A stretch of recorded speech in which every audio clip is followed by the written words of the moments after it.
there will be no state charges filed against the Baton Rouge police officers who shot and killed Louisiana native Alton Sterling. Today, the state declined to file criminal charges in his death in July of 2016. The decision comes nearly 2 years after Sterling was shot and killed while 2 officers held him on the ground. And you are about to see video of that, and we should warn you, it is graphic.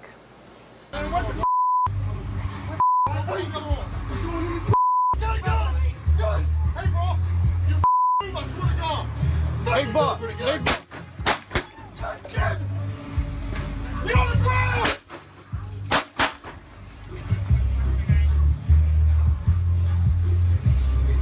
What's that for, man? 16 19, shots fired, shots fired.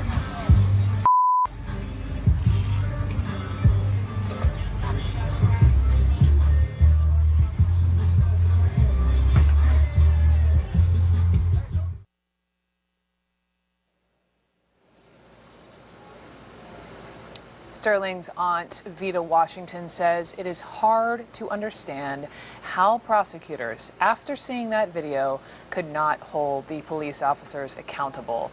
We should also note attorneys for the Sterling family say more unseen footage will be released soon.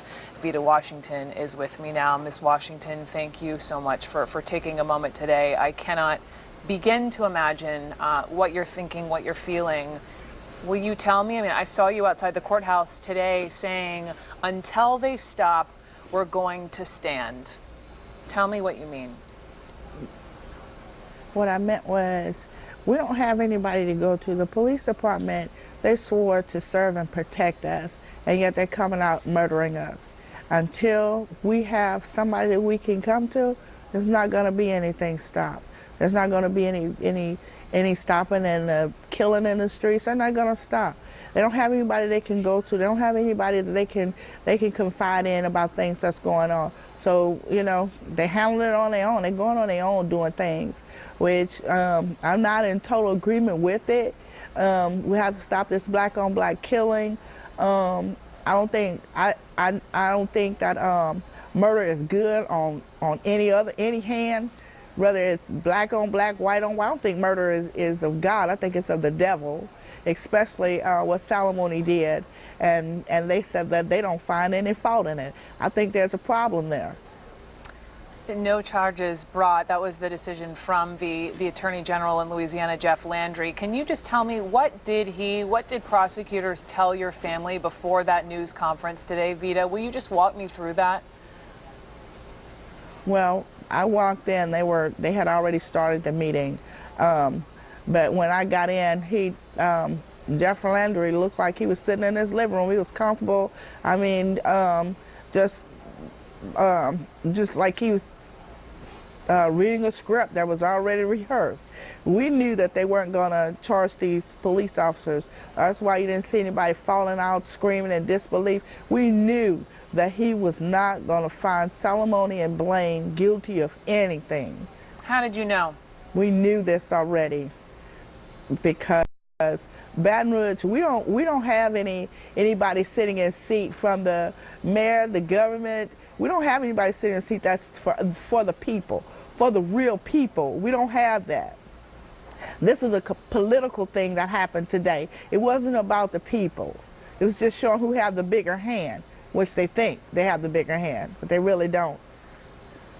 If the Attorney General were on, you know, I'm sure he would say it's about the law. I mean, on the law, Vita, what specific points do you dispute? What do you disagree with?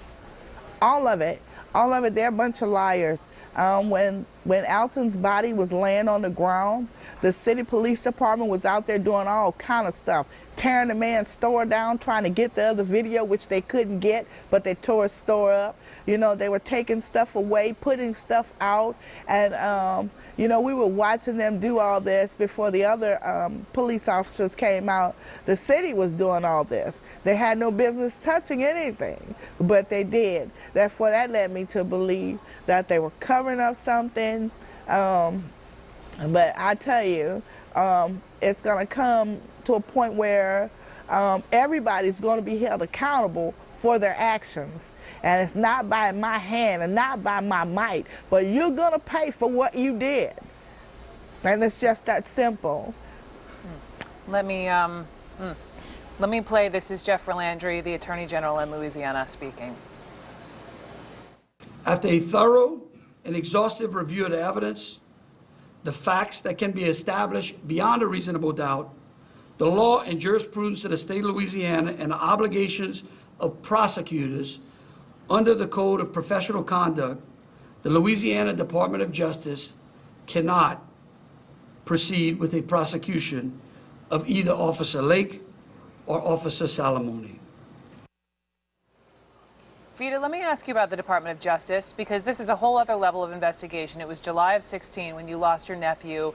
So that would have been President Obama at the time. It was his Justice Department. They started this investigation, but then flash forward to May of 2017, Trump's DOJ. They closed their investigation, citing insufficient evidence for federal criminal charges against the police. So it's a no for your family from state, from federal. What's next for your family? We're going to continue to fight for justice, because it's going to come one way or another. It's going to come. Where my family is not the type of people that's going to stand down just because you say no. God will still say yes, and that's what they don't understand. They're not ready. They are not ready for what God is going to bring down. They're just not ready. And I keep trying to explain that to them, and they're preparing police officers all over Baton Rouge, Army trucks all over Baton Rouge. They still don't get it. They're looking at a physical thing. This is a spiritual thing that they don't get. God is going to come down with a strong hand. You hurt my child, well, guess what? 4 generations down, it's going to come back on you. Vita Washington, I wish you and your family peace. Thank you so much. Thank you. Thank you. Moments ago, the White House defended a controversial change to the U.S. Census, reinstating a question about citizenship that hasn't been asked since the 1950s. We'll explain why that matters for everything from school funding to voting maps. Plus, we are watching the Dow, another big drop after another big gain, wild swings. Today's drop because of tech stocks, including Facebook. We will see if this sell-off accelerates in these last couple of minutes of the trading day. I think it's time to retire my dad's suit. Not to worry, our expert stylist will bring you up to date. There he is. Here I am. Now at Men's Warehouse, take 60% off select suits, plus all wrinkle-free dress shirts are $3 for $99. You're gonna like the way you look in a great fitting suit. Liberty Mutual saved us almost $800 when we switched our auto and home insurance. Liberty did what? Yeah, they saved us a ton, which gave us a little wiggle room in our budget. Wish our insurance did that. Then we could get a real babysitter instead of your brother. Hey, welcome back. This guy, right? Yes. Ellen,